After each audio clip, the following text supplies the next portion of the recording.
Olá, boa noite. Está no ar mais um Papo Reto com Roberta Dietrich, um programa de entrevistas que tem a pretensão de trazer aqui personalidades, anônimos, mas em geral pessoas que tragam boas histórias. E hoje o nosso convidado é ninguém mais, ninguém menos do que Mito. Ele que tem esse nome, né? Parece que é por conta da vida política, que ele é um mito como nosso presidente, mas na verdade é por conta do nome dele, né? Que é Hamilton Bianchetti. É isso? É isso aí.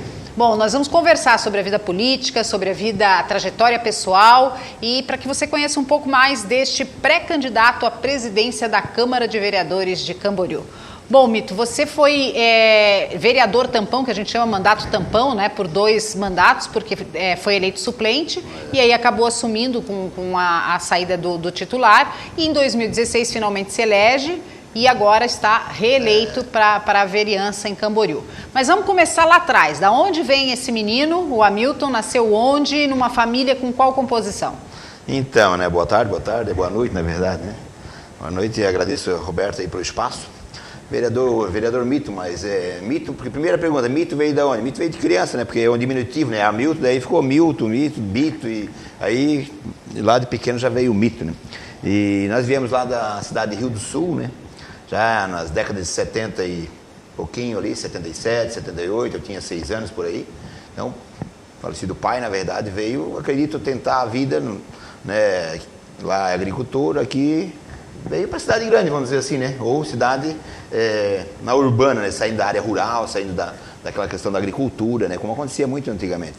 E ali, meu pai veio se instalar aqui na cidade de Camboriú e depois arrumou aí uma vaga de vigia, zelador e depois virou corretor de imóveis. E aí nós ficamos instalados aí boa parte em Balneário e depois também em Camboriú, né? São 8 filhos. Exatamente. Dali são 8 filhos e eu sou o mais novo da ninhada de 8. São 3 mulheres e 5 homens, né? Hoje já tivemos 2, né, percas, né, que são um homem e uma mulher, então nós somos em 4 e 2 hoje.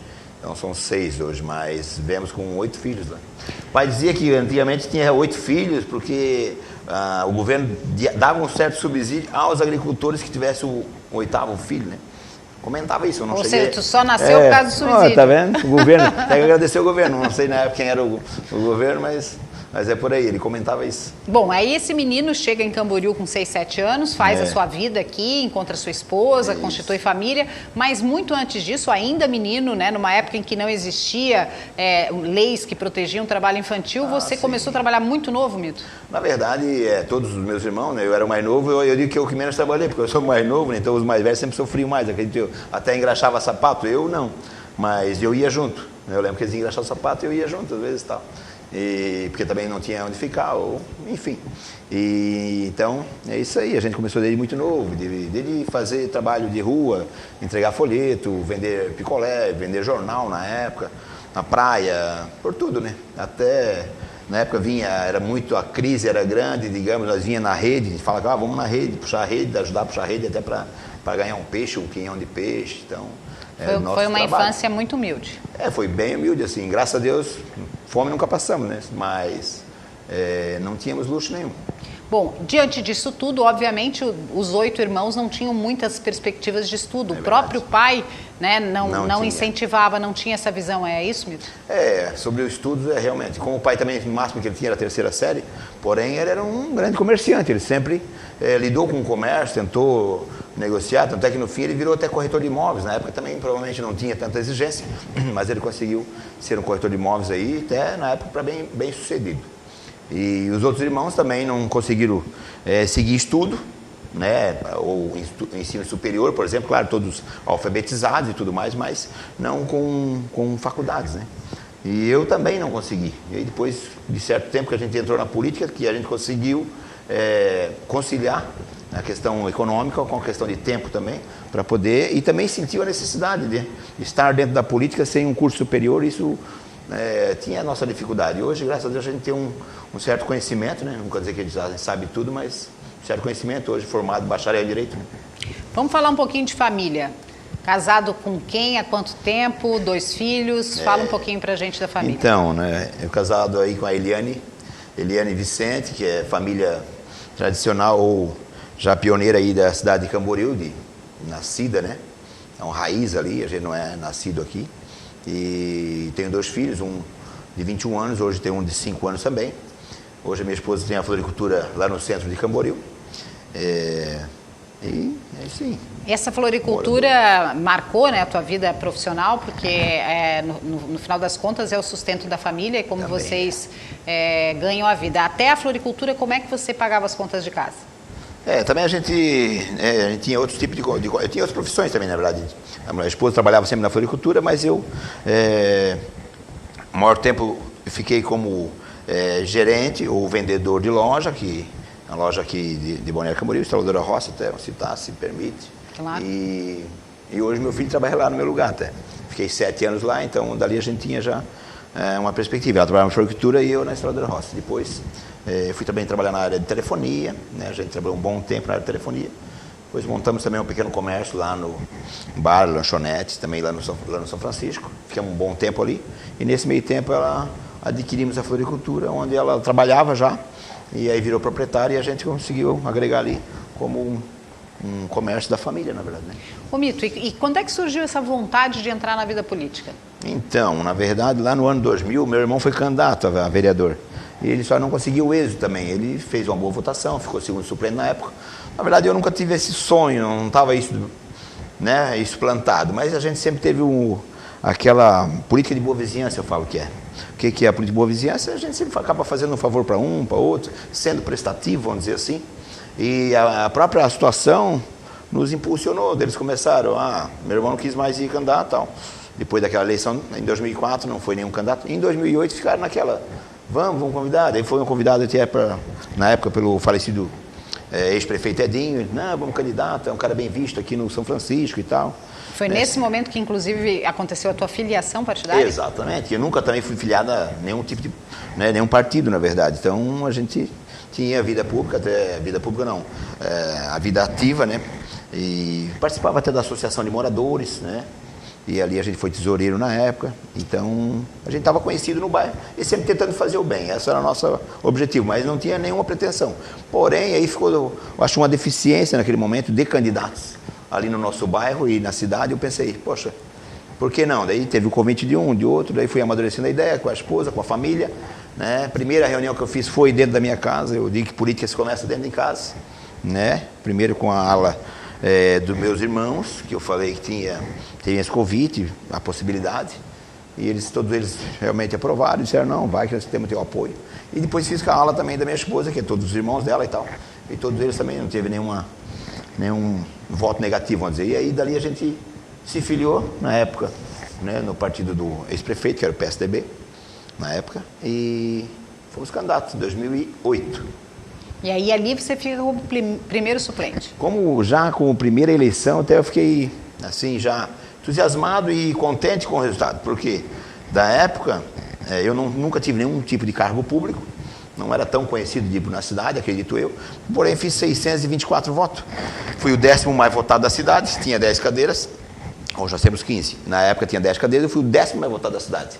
Mas por conta do coeficiente não entrou. Aí pelo conta do coeficiente, teve um vereador que, num outro partido, ele puxou muito voto e acabou puxando vereadores que fizeram menos voto que eu, e se elegeu, e eu fiquei primeiro suplente. Mas já no dia 1º eles tomaram posse, né? E eu dia 5 também tomei posse, que daí automaticamente, na época, o falecido Dona Fátima assumiu a Secretaria da Educação, e eu ali fiquei no lugar dela, e fiquei por todo o mandato, como vereador daí. Suplente, mas ocupando a vaga dela. E aí, em 2012, tenta novamente? Novamente, vamos candidato novamente, e aí ficou um pouco mais pesado a chapa, porque um número de candidatos automaticamente, voltando, era 10 cadeiras, passou para 15, pelo número de habitantes e tal. E aí, como puxou para 15, nós tínhamos na época 80 candidatos, dobrou o número de candidatos, foi 160. Aí dobrou o número. Quando dobrou o número, claro, automaticamente divide mais os votos. Eu acabei fazendo uma média de voto também ali, fiz 579 na época, fiz 624, então mantive aquela média ali. Porém, fiquei só como terceiro suplente. Aí, não entrei já no primeiro instante, mas num ajuste ali a gente conseguiu entrar lá para o março, por aí, que daí foi se encaixando também os vereadores que se elegeram para as secretarias e acabou entrando também. Aí fiquei quase que todo o mandato novamente. Bom, aí chega 2016 e a eleição finalmente acontece. Aí a eleição acontece e eu digo assim, a gente pôde plantar e mostrar um pouco de quem era o vereador Mito, de quem era a pessoa dele, as pessoas começaram a conhecer o trabalho, como eu executo, né, e executava também o trabalho. E aí, em 2016... Ainda pelo PSDB, Mito? Ainda pelo PSDB. Aí viemos aí a ser eleito aí com 606 votos. A média de votos sempre manteve a mesma, porém, daí já conseguimos se eleger ali, porque também tinha muitos candidatos também, mas conseguimos êxito com certeza. Bom, uma pergunta que eu costumo fazer para quem sai vitorioso, né? E você, quer queira, quer não, nos 4 pleitos a que você se submeteu, você saiu vitorioso, porque no final das contas você acabou assumindo, com certeza, né? Qual que é o segredo do sucesso para uma boa campanha? Eu sei que eu estou te pedindo para entregar o ouro, mas assim, o que faz um vereador? Porque assim, tem outros grandes nomes, né? Obviamente, Camboriú tem pessoas que fazem o bem, que têm formação. O que faz a diferença numa campanha? Camboriú, e como outros lugares, tem campanhas milionárias, que não é a minha, nunca foi. A minha sempre foi uma campanha muito humilde, sempre de trabalho, e muito familiar e amigos. Porém, eu participava de muitas palestras, participo ainda, porque a gente sempre acredita na boa formação e na continuidade dessa formação. E uma delas me marcou muito, um ex-vereador, 4 mandatos na cidade de Camboriú, veio dar uma palestra para a gente, o seu Calixto até, né? Calixto Faquete, claro, deve conhecer, vir falar. E ele falou o seguinte: é muito fácil ganhar a eleição. Daí eu digo, não é tão fácil assim, mas ele disse, não. A receita é essa, tu compra 4 pares de sapato. Se tu gastar os 4, estás eleito. O que ele quis dizer com isso? Pé na estrada. É caminhando que se ganha a eleição, não é dentro do seu belo carrão, né? A gente nem tem um belo carrão. E é caminhando, é na casa das pessoas, é batendo porta em porta, cumprimentando e falando quem tu é e o que tu queres, né? Então é isso que ele quis dizer. E eu captei aquilo. De fato, a gente foi sempre de pé na estrada mesmo, de correr atrás.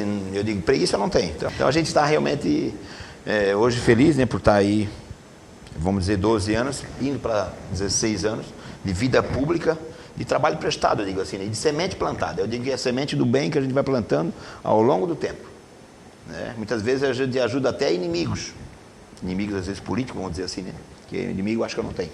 Aí adversários, né? Adversário, exato, essa é a palavra, adversário político. E aí as pessoas falam, mas tu vai ajudar essa pessoa? Então, assim, não. Alguém está vendo, né? Que seja lá em cima, né? Vamos fazer o bem. E aquela história, né, Mito? No final das contas, quando você é eleito para toda a cidade, né? Exato. Você é vereador de Camboriú, não de 614 pessoas, 500 e poucas pessoas. 790 nesse caso agora. Nesse último, né?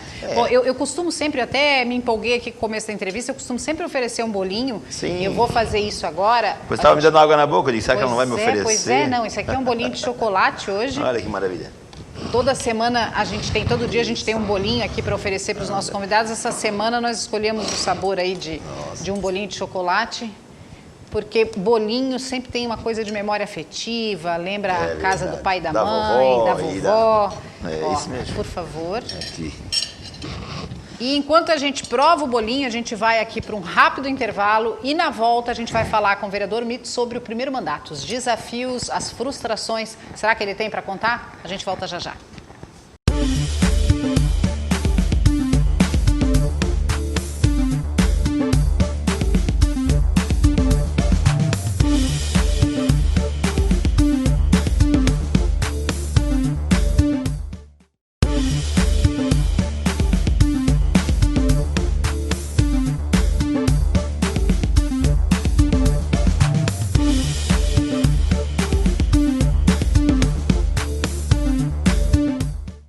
Estamos de volta e hoje entrevistando aqui no Papo Reto com Roberta Dietrich o vereador Hamilton Bianchetti, também conhecido como Mito, né? Que apesar do nome aí, muita gente diz, pô, mas o cara se chama de Mito, não tem nada a ver com o presidente, tem a ver com o diminutivo do próprio nome, Hamilton, né? Mito, e aí ficou Mito já desde criança, né? Exato.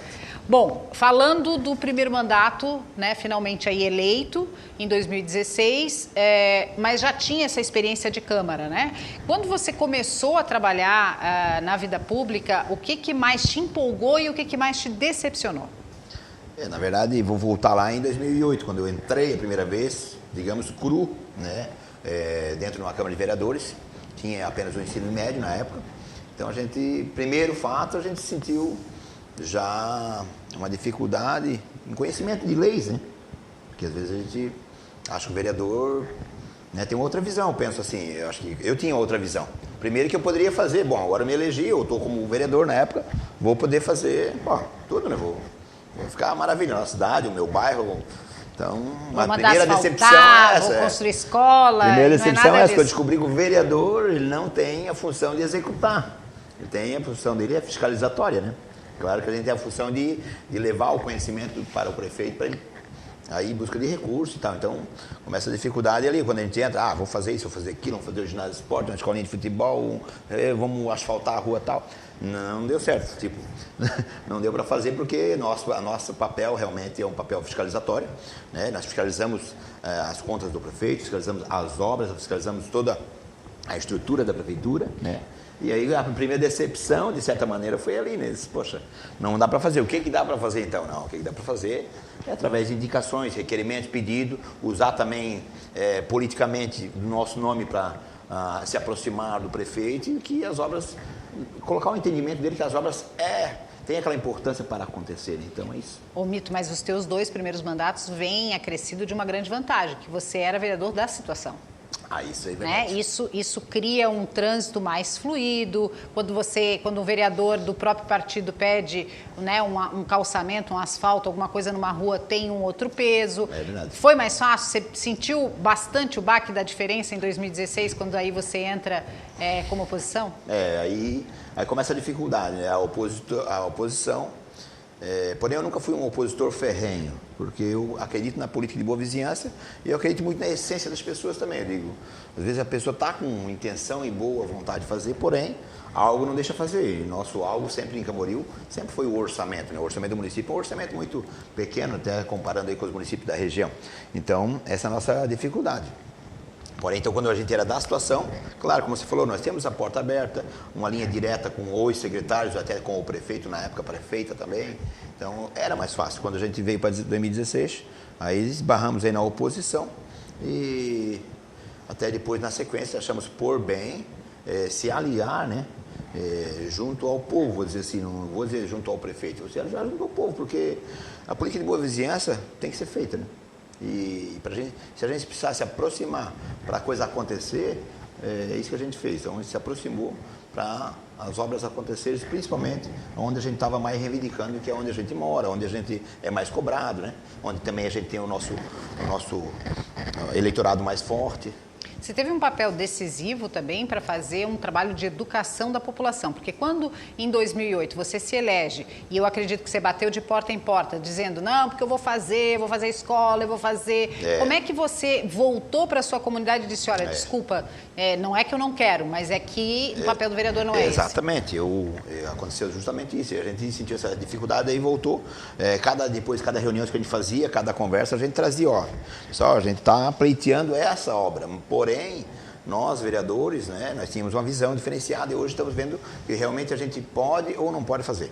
Então, quem pode executar hoje é o executivo, o vereador pode sim reivindicar através de indicações, através de requerimentos e tudo mais, porém não cabe somente ao vereador. E também nós temos um orçamento reduzido na cidade, o qual às vezes limita até o próprio prefeito de fazer aquela obra tão importante, né? E eu sempre falo assim, qual é o prefeito que não quer vir aqui asfaltar tudo e deixar a cidade muito bonita, maravilhosa? Acho que todos querem, têm essa intenção, porém quando chega ali esbarra naquele orçamento que é limitado, né? Mito, tem uma discussão em nível federal, inclusive, de um trabalho de redução dos municípios. Né? A gente tem cidades aí no Brasil que daqui a pouco tem mais cacique do que índio, né? Verdade. Tem cidade que tu entra por uma rua, sai pela mesma rua, cidades minúsculas que não tem, que dependem exclusivamente da União, inclusive para pagar salário de vereador e de prefeito. Verdade. Né? Que não tem orçamento próprio. Camboriú não se adequaria a essa realidade, porém também tem um orçamento muito reduzido, perto, por exemplo, da vizinha Balneário Camboriú. Exato. Como é que você vê esse movimento de redução do número de municípios no Brasil? Se Camboriú, a autonomia de Camboriú, né, a separação de Balneário Camboriú não foi prejudicial para a cidade, como é que você vê essa questão? Eu vejo que na época, politicamente, para o momento, era até viável para o momento, mas com o passar dos anos, com o desenvolvimento do turismo, vamos dizer assim, a cidade de Camboriú hoje ficou prejudicada, obviamente. Mas para o momento que a cidade, até os antigos falam que aqui na beira-mar se trocava por sacas de farinha as terras, então não tinha valor comercial, por quê? Porque não era uma terra, digamos, produtiva, né? que é o que era a nossa economia há 100 anos atrás. Era rural também, era mais a plantação agrícola, vamos dizer assim. Então, na época não tinha tanto valor. Depois, claro, que foi separado. Acredito, o município também deu up no turismo, que nos anos aí 60 não tinha esse up, né? 50, 60, e agora tem toda essa questão turística, né? Então, hoje nós ficamos prejudicados, porém, estamos aí, eu falo que é a cidade co-irmã, né? Co-irmã ou mãe e filha, a gente fala isso também. E realmente nosso orçamento está bem muito reduzido se comparar com o Balneário. E aí tem mais um agravante, né? Não só na comparação de orçamento com Balneário Camboriú, mas no passivo que Camboriú recebe, né? A gente sabe que Balneário, até por ser uma cidade de 50 km², é uma cidade de extensão territorial muito pequena, diferente de Camboriú, e Camboriú acaba herdando ou assumindo os problemas sociais. As pessoas vêm para Balneário por conta de Balneário, né? Da expectativa de ter uma vida aí em função da atividade turística, vou conseguir emprego mais fácil. Verdade. A vida não é bem assim, eles vão para subempregos ou até ficam desempregados e acabam indo morar em Camboriú, onde o custo de vida obviamente também é mais baixo, em função do custo de metro quadrado de Balneário ser altíssimo, e aí fica todo o problema de escola, saúde, saneamento para Camboriú. Você não pensa em trazer essa discussão, ou Camboriú não conversa num sentido de repente, reunificar as cidades? Eu acho que hoje não conseguiríamos mais fazer essa reunificação. E também, aí nós temos uma resistência muito grande até da própria população. Eu lembro que saiu até um buzuzu, assim, vamos dizer, uma linha paralela aí de conversa, mas o próprio povo lá não ia ter essa aceitação, até porque nós éramos a cidade de Camboriú. Nós éramos uma cidade, daqui a pouco a metrópole ia ficar aqui, quer dizer, nós iríamos virar um bairro de Balneário, entendeu? Que o centro seria sempre aqui, claro, não teria como virar uma cidade só e o centro seria lá. Então nós iríamos virar um bairro, não por nada, mas para nós moradores ali, raiz, nascedores ali, a maioria das pessoas pioneiras dali, não ia ficar, né? Eu acho que legal essa situação. Por outro lado, um caminho viável é a discussão da região metropolitana, né? Que aí acabaria tornando todos, né, uma coisa só, né? Aí sim, Itajaí, Itapema, que aí juntando todos esses orçamentos nós estaríamos provavelmente numa das regiões mais ricas do Brasil. Com certeza. Aí a gente vê que a cidade de Camboriú tem esse título que a gente comentou ali, que é a cidade dormitório, não é um título legal que a cidade quer, mas é hoje considerada. O que nós temos que fazer, eu penso, é a fomentação de emprego. A cidade tendo emprego, ela se desenvolve. Então, temos que tentar fazer o nosso distrito industrial, ampliar aquele distrito industrial, ou não digo ampliar onde ele está, mas criar um novo distrito industrial. Criando emprego, nós mantemos as pessoas ali com um bom emprego, tu tem uma boa saúde, tu tem uma boa educação, quer dizer, plano de saúde, plano de educação, é isso que eu quis dizer. E a cidade melhora nesse aspecto, né? E assim, a área territorial tem para isso, né? Temos para isso. Temos aí toda uma várzea do Ranchinho, que é conhecida Caianduba ali, né? Tem toda uma faixa do condomínio que a gente está estudando bastante, condomínio fechado, porém na área já mais rural, que é aquele que seria o Rio do Meio, que sai lá, já em Itajaí, então já tem uma logística já para isso também, que de lá para cá já tem já o condomínio industrial. Então a gente está estudando, né, ao longo do tempo para ver onde é que melhor se adaptaria, nas margens da BR, até pela logística de entradas e saídas de caminhão. E é isso que nós temos que fomentar, nosso desenvolvimento através do emprego. E Camboriú tem moedas de troca bastante interessantes no sentido de forçar uma conversa, né? Até porque, por exemplo, a água de Balneário é de Camboriú. Né? Então, assim, Camboriú. Há uma interdependência clara, econômica e de recursos das duas cidades. Vejo e também sempre defendo que nós temos que se unir em vários aspectos. Comentasse a água, tem um transporte público, que ele Camboriú, Balneário, Itajaí, que praticamente é o que mais dá esses movimentos circulatórios, assim, né? A questão da água é captada dentro do município e trazida para Balneário, Balneário trata a água e devolve para o município de Camboriú, olha só como é que é o transtorno, né? Então já estamos lá, tem que vir para cá para voltar. Outra situação que a gente vê é a questão do esgotamento sanitário. Hoje nós precisaríamos aí de 100 milhões para fazer o esgotamento sanitário de Camboriú. E nós não temos esse recurso. Então, obviamente, quem sofre com isso não é só Camboriú que sofre. Não, Balneário. Exatamente. E Balneário, inclusive, está entre uma das cidades de Santa Catarina e do Brasil com melhor índice de saneamento, né? Houve um trabalho bastante grande, até por conta do turismo exigir essa imagem, né, de cuidar das questões da natureza, mas de nada adianta se Camboriú continuar jogando dejetos da forma que joga, porque vai parar aqui na Foz, né? Nós temos que ir na fonte, eu sempre falo isso, ir para ir à fonte. Vem o rio, é água abaixo, então, né, não vai subir, a água não vai subir o morro, vai descer. Então, nós teríamos que ter essa parceria, até esse entendimento, de certa maneira, né, alguns pequenos investimentos foram feitos até do produtor de águas, que é aquele que aquele agricultor ou proprietário das terras que são ribeirinhas lá em cima nas nascentes, hoje eles recebem por manter elas e também reflorestar elas, né? Tem todo esse acompanhamento através da EMAS aqui, né? Então, é um pequeno projeto, é uma sementinha, mas tem que ter uma evolução muito maior, um entendimento muito maior, até para nós passamos a época de estiagem, né? Agora nós não estamos, mas no oeste catarinense estava bem crítico agora, né? Então nós passamos aqui também problemas com estiagem, não tinha água e o leito do rio já não era mais suficiente para manter a cidade de Balneário Camboriú junto, né? Então nós tínhamos que ter um grande reservatório lá, né, através de uma pequena barragem ou nesse sentido que possa realmente ter uma água reservada tanto para a nossa agricultura de Camboriú quanto para a subsistência, né, de Balneário e Camboriú junto. Então nós temos que realmente pensar em conjunto, Camboriú e Balneário em conjunto. Mito, você falou aqui né, dos desafios aí, das frustrações de ser vereador e não ter a caneta na mão, né? Qual é o poder do vereador no sentido de pleitear uma verba estadual ou federal, por exemplo?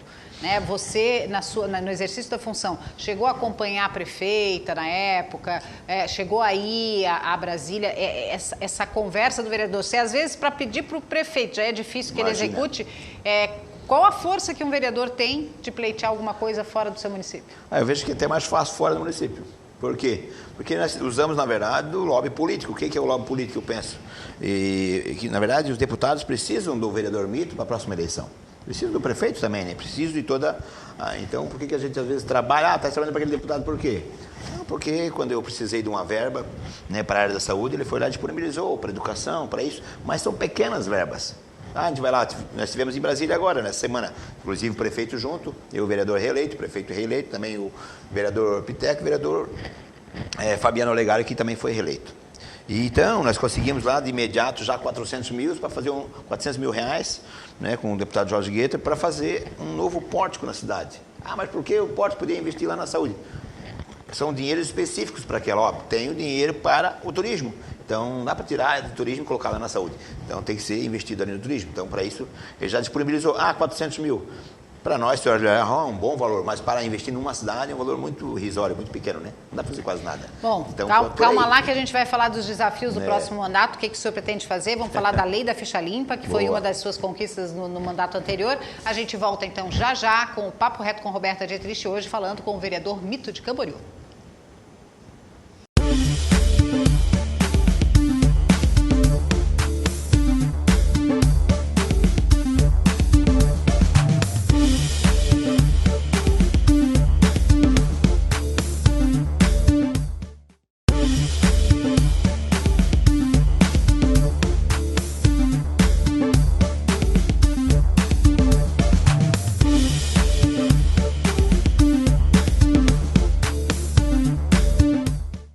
Olá, boa noite, estamos de volta, eu sou Roberta Dietrich e esse é o Papo Reto.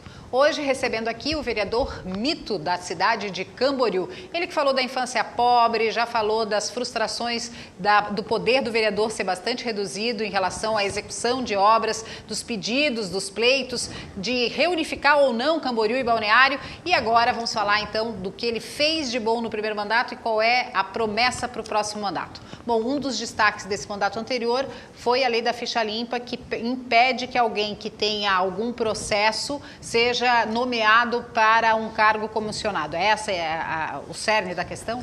Eu acredito que trabalhar com dinheiro ou uma vida pública, enfim, tudo, né? Mas a vida pública ainda mais, porque não é um dinheiro nosso, é um dinheiro da população. Nós temos que realmente ter pessoas ali que de boa índole. Então, claro que ninguém está escape de receber um processo, mas depois de 8 anos findado aquele processo, condenado, transitado e julgado, aí você volta a ter a característica de estar, sim, inserido na vida pública, né? É como se fosse uma penalidade. Então, é um rol de crimes que, na verdade, os candidatos, nós também já temos essa ficha limpa, é uma lei eleitoral, e eu adaptei ela para o município. Para nós, o prefeito, e a livre nomeação, vários cargos, né? Secretariado, enfim, vários cargos de comissão, ou até o presidente da Câmara também, ou nomeia, temos que ter uma ficha do cidadão ali, uma ficha corrida, digamos assim, que seja inibada, né? Que não pode ter nenhum tipo de processo, né? Não processo simples, né? Processo contra a administração pública, né? Crimes hediondos, e, enfim, vários.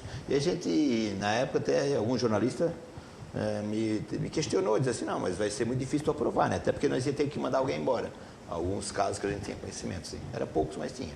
Daí eu digo, não, mas eu vou colocar em votação. E na época ainda eu estava, na verdade, esse projeto que era do outro mandato, que era suplente ainda. Então, quando a gente é suplente, a gente fica meio pisando em ovos. Mas, graças a Deus, a gente aprovou o projeto e teve a maioria dos vereadores aprovaram o projeto e hoje está realmente a lei funciona na cidade de Camboriú. Mito, a gente acabou de viver uma campanha eleitoral e campanhas eleitorais sempre são períodos de muito estresse e de muito bate-boca e de falácias ao ventilador. A gente vive uma época muito de fake news e de muitas conversas. O que se estabelece muito na relação de alguém que está há tanto tempo, né, você indo já para o 4º mandato, alguns maus costumes enraizados. E aí eu quero que você me diga como é que você vê esse papel do vereador, ainda mais no seu caso, que agora é MDB, né, fica como situação novamente,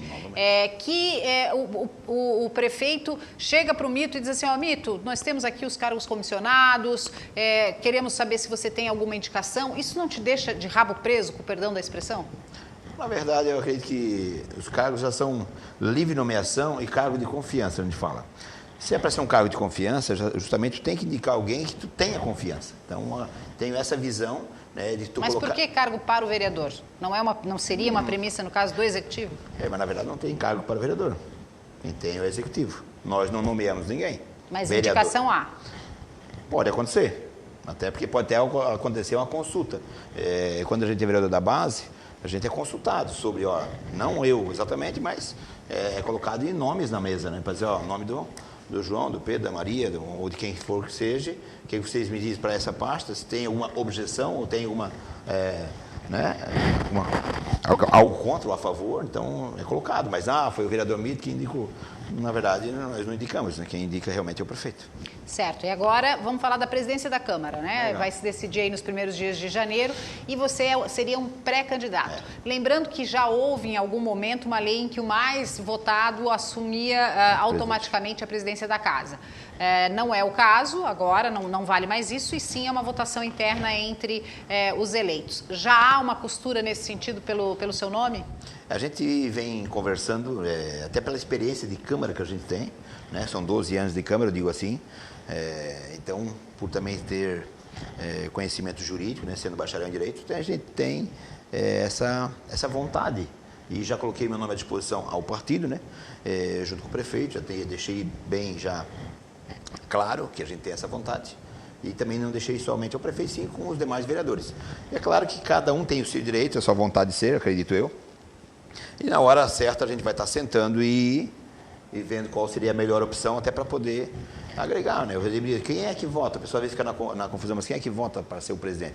Quem vota são os 15 vereadores eleitos, ali é escolhido o representante da Câmara. O que é o presidente da Câmara faz? É o que administra a Câmara, é o que contrata as pessoas para a Câmara de Vereadores, é o que demite, é o que trabalha com toda a parte estrutural também da Câmara, a questão de ampliação, de tudo, né, o andamento dela, a conservação e tudo mais. E no momento que a gente está discutindo até no Supremo a possibilidade de reeleição para a presidência da Câmara dos Deputados, do Senado Federal, né, esse assunto vem sempre à tona e as pessoas perguntam por que as pessoas querem tanto, por que existe esse desejo da presidência. Como disse o Mito, né, porque é uma forma também de adquirir experiência administrativa, porque vai gerenciar a Casa Legislativa com todas as suas despesas, com todo o seu orçamento, com toda a sua prestação de contas, né? Já dá um campo e também uma visibilidade, porque acaba sendo o vereador que fala em nome da instituição legislativa na cidade.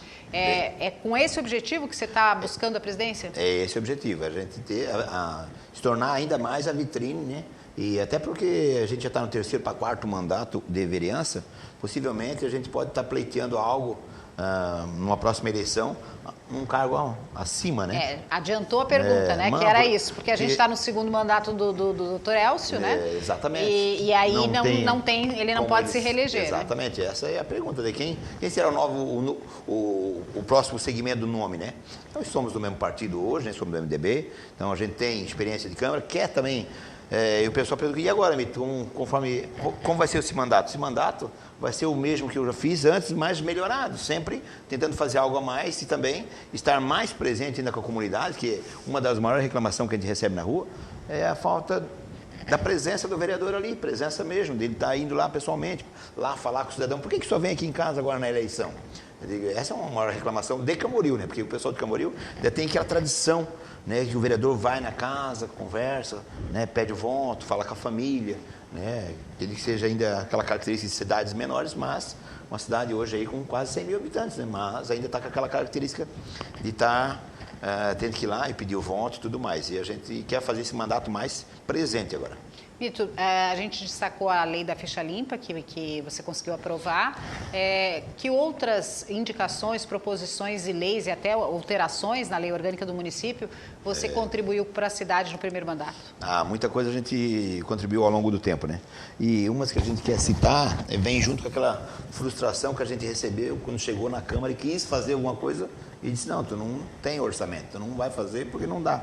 Então, aí eu quis adaptar isso a um município, porque, como você falou agora há pouco, quando nós vamos buscar as verbas para os deputados, eles têm lá as emendas impositivas. E eu também não entendia bem o que era a emenda impositivas. E a emenda impositiva nada mais é do que uma parcela do orçamento, no caso lá do Estado, aqui nosso do município, né? No nosso caso aqui, que é o mesmo dele lá, 1,2% da corrente líquida do orçamento é destinado à Câmara de Vereadores agora, com essa minha lei, né?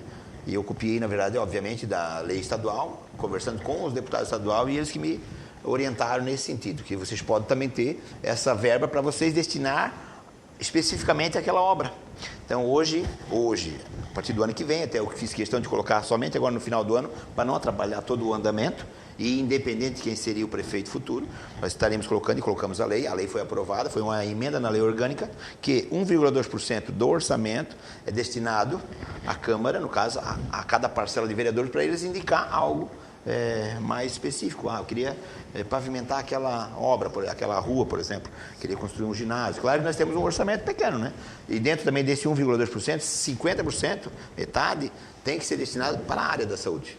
Por exemplo, se eu quiser, eu queria zerar a fila da ressonância magnética, por exemplo, né? Ressonância é um dos exames um pouco mais caros. Então, com essa minha parcela, eu posso me unir com um segundo vereador ou terceiro. Uma bancada, inclusive. E encaminhar, exato, para a bancada, pode ser exato, e encaminhar para a Secretaria da Saúde, especificando que eu queria que zerasse ou diminuísse aquela fila ali. E com essa verba eles podem contratar, inclusive de clínicas particulares, licitar, ou comprar uma máquina, enfim. Aí... Isso.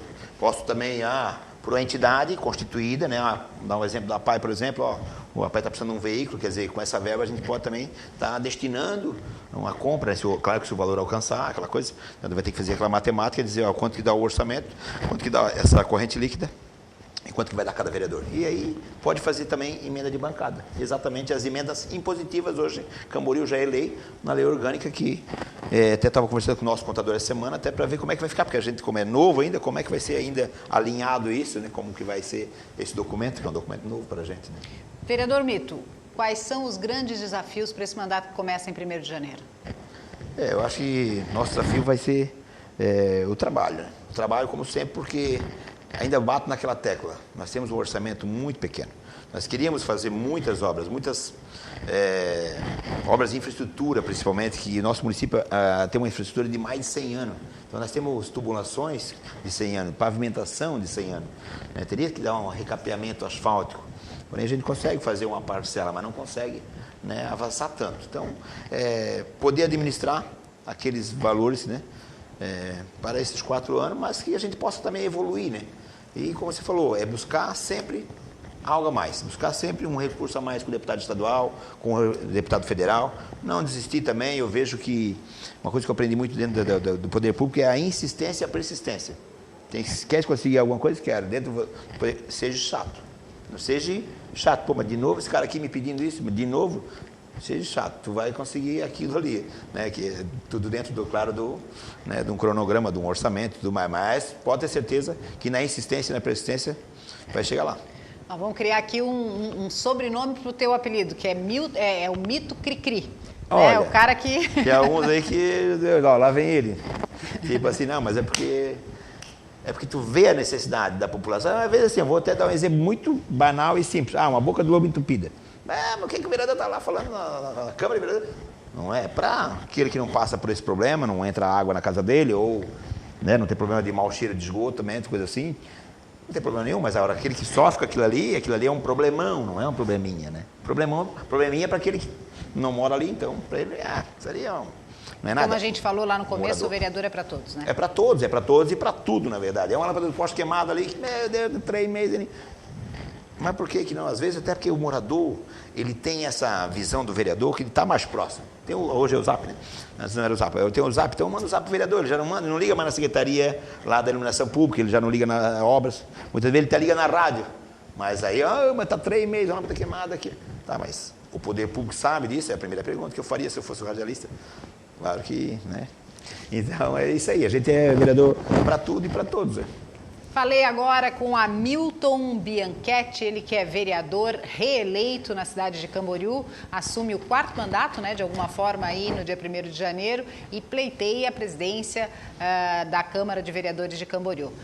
Foi um prazer te receber, Mito, eu acho que as pessoas conheceram um pouco mais do homem por trás do vereador e a gente conseguiu dar um mapeamento até contribuindo aí para a nossa audiência do papel do Legislativo. Muito obrigada. Eu que agradeço o espaço, né, e parabenizo pelo programa. O nome também é muito sugestivo, o Papo Reto realmente foi um papo bem reto, bem branco e franco, eu falo assim, que é uma coisa que é transparente da nossa pessoa também.